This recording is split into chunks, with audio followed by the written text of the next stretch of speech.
बहुत सारे एजेंट हैं जो निवेशकों का पैसा अपने पास रखे हुए हैं। ये रखे हुए नहीं, अपने पास से दिए और उनका बॉन्ड रख लिए हैं। बुरी जाता है एजेंटों के पास कि भैया तूने भुगतान आपने जमा कराया, जिम्मेदारी आप लिए हैं। तो ऐसे कम से कम मुझे लग रहा है कि 5% एजेंट ऐसे हैं जो बॉन्ड उनका रख लिया और पैसा अपने पास से दे दिया। आशुतोष जी, आपका आदेश हो तो नारायण जी से। हाँ, नारायण जी बोलिए। एक मिनट।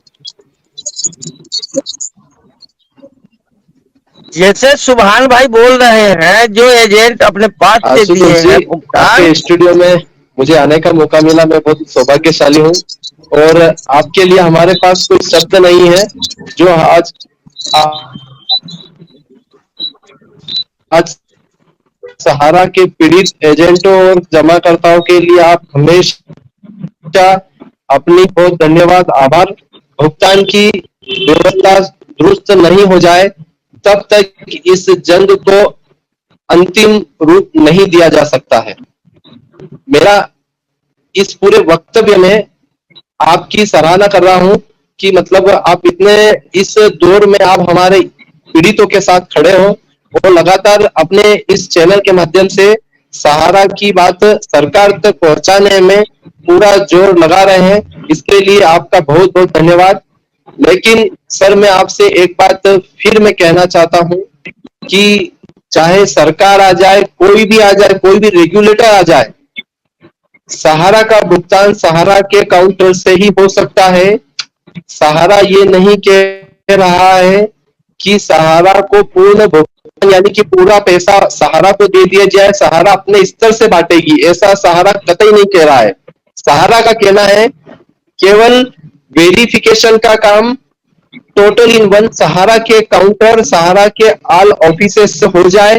वेरिफिकेशन का काम सहारा के काउंटर से हो जाए और सेबी को केवल एक रेडीमेड वेरिफिकेशन का डाटा मिल जाए कि भाई इन खातों का वेरिफिकेशन हो चुका है, इसमें पैसा आप डायरेक्ट ऑनलाइन ट्रांजैक्शन कर दिया जाए। ये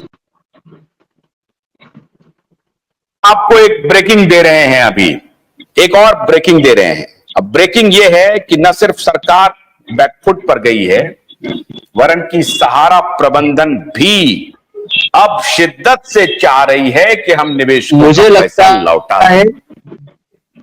सुन लीजिए ब्रेकिंग। सहारा प्रबंधक से भी अब बहुत जिम्मेदारी से चाहने लगा है कि हम निवेशकों का पैसा लौटा दें, क्योंकि सहारा प्रबंधन को इस बात का इल्म हो गया है कि इतने करोड़ों निवेशकों से लड़ना मुश्किल है और वो हर थाने में अगर एफआईआर करेंगे, अदालत में पीआईएल करेंगे, एक अदालत से दूसरी अदालत, दूसरी से तीसरी अदालत जाएंगे, तो ये उनके लिए बहुत मुश्किल स्थिति है। इसीलिए प्रबंधन भी चाहती है कि सरकार के साथ मिलकर के जो कहीं भी उनकी प्रॉपर्टी है उसको वो लिक्विडेट करके आपका पैसे का इंतजाम करके आपको पैसा लौटा दिया जाए। तो ये बात तो तय है कि सहारा प्रबंधन भी अब चाह रही है पैसा लौटाने के लिए, लेकिन ये लौटेगा कैसे? गृह मंत्री जी जब निवेशक बंधु ने दबाव बनाया, जब पीआईएल की बात हुई, जैसे ही पीआईएल की बात हुई, इनको सरकार को लगने लगा कि अब ये निवेशक पूरी तरह से गियर अप हो गए हैं, ये अब पीछे हटने वाले नहीं हैं। ये लड़ाई सड़क में भी लड़ रहे हैं, ये लड़ाई मीडिया के माध्यम से भी लड़ रहे हैं और ये लड़ाई अदालत में भी लड़ रहे हैं। तो ऐसी स्थिति में अब मेरे पास कोई चारा नहीं बचा है। तो सरकार ने अपने कैंपेन में ये इस बात का जिक्र कर दिया कि हम 85,000 करोड़ रुपए का पाई चुकाएंगे। अब वो कितना है, 85,000 करोड़ रुपए है, 95,000 करोड़ रुपया है, 1 लाख करोड़ रुपया है कि 2.5 लाख करोड़ रुपए है, ये तो सब जब बंटना शुरू होगा, असेसमेंट होगा और जो एक्चुअल इन्वेस्टर हैं, निवेशक हैं, वो आएंगे। मेरा भी ये मानना है कि सहारा के कार्यालय को छोड़ करके पोर्टल खेलते रहने से बात नहीं बनेगी। इसीलिए सरकार को सहारा प्रबंधन को अपने साथ लेना पड़ेगा, कॉन्फिडेंस में उनको जोड़ना पड़ेगा और फिर सरकार के तरफ से कोई अधिकारी को बिठाना पड़ेगा, सरकार के तरफ से एक सिस्टम क्रिएट करना पड़ेगा जो in association with Sahara group they can return the money और वो they can return money quickly and safely Ashutosh to the real investor.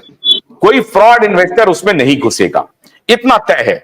यह है, लेकिन इससे बात स्पष्ट है कि अब कम से कम गृह मंत्री की मंशा तो दिखने लगी है कि उनको पैसा लौटाना पड़ेगा, और वो पैसा प्रेम से लौटाने वाले सरकार को आपको पता है, सरकार कोई प्रेम से पैसा लौटा देती है ऐसा होता नहीं है। जब जनता का दबाव पड़ता है तो सरकार फिर प्रेम में आ जाती है, और ये अच्छी बात है। जनता होती किस लिए है? दबाव बनाने के लिए होती है। भाई वो चुनाव में क्यों जा रहे हैं? जनता का मत लेकर के सरकार बनाने जा रहे हैं, तो जनता का भी तो ये हक है ना, जनता तो मालिक है। तो जनता अपने सेवक से पूछना चाहती है कि साहब हमारे लिए आपको जो करना था वो क्यों नहीं किए, वो करिए, कब तक करेंगे? तो ये तो जनता का हक है ना साहब, ये तो निवेशकों का हक है, ये उनके लिए। मैं एक बात और बताऊं, जो आपके नेता जो अभय देव शुक्ला हैं, उनके साथ जो उत्तर प्रदेश के किसी पुलिस ऑफिशियल की जो बातचीत है, और बड़े पुलिस ऑफिस से ये बातचीत हो रही है, उनकी रिकॉर्डिंग मेरे पास है, लेकिन मैं अभी उसको चलाना नहीं चाहता हूं यहां पर, मैं किसी और दिन चलाऊंगा कि किस प्रकार से उनको कहा गया कि साहब आप हमारा सहयोग कीजिए, जहां जहां प्रधानमंत्री की रैली हो रही है वहां कोई लॉ एंड ऑर्डर का कोई प्रॉब्लम नहीं हो, हम मजबूर हैं, हम आपकी मुलाकात प्रधानमंत्री से भी करवाएंगे, ये कहा जा रहा है। इसका मतलब है कि निवेशकों की बात सरकार के संज्ञान में बहुत गंभीरता से है, बहुत गंभीरता से है, और इसके लिए निवेशक बंधुओं को दाद देनी चाहिए। वो साधुवाद के पात्र हैं, बधाई के पात्र हैं कि उन्होंने शांतिपूर्ण तरीके से, अहिंसक तरीके से अपनी बातों को मीडिया के माध्यम से हो, चाहे अपने आंदोलन के माध्यम से हो, चाहे PIL दाखिल करने के माध्यम से हो, उन्होंने सरकार तक तो पहुंचा दिया है, इसमें कोई शक नहीं है। और सरकार ने संज्ञान ले लिया, एक जगह नहीं, कई जगह सरकार को बोलना पड़ रहा है। क्या बोलना चाहते हैं जितेश जी, बोलिए। भोलानाथ के 2-in-1 बैटरी ऑपरेटेड हार्वेस्टर कम ब्रश कटर के साथ ट्रॉली अतिरिक्त लागत पर उपलब्ध है।